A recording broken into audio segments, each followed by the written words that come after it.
Sekretaris Kabinet Teddy Indrawijaya menegaskan tidak ada minuman beralkohol di jamuan makan malam Presiden Prancis Emmanuel Macron. Komentar Teddy merujuk pada momen saat Presiden Prabowo Subianto dan Presiden Macron bersulai.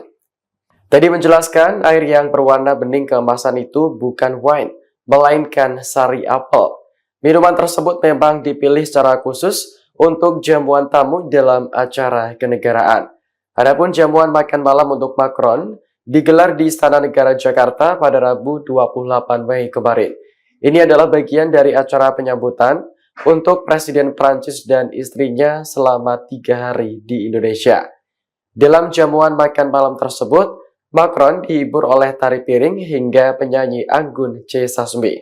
Kini Presiden Prancis telah bertolak ke Singapura untuk melanjutkan turnya. Selama di Indonesia, Macron mengunjungi sejumlah tempat seperti Universitas Negeri Jakarta, Akademi Militer di Magelang hingga Candi Borobudur.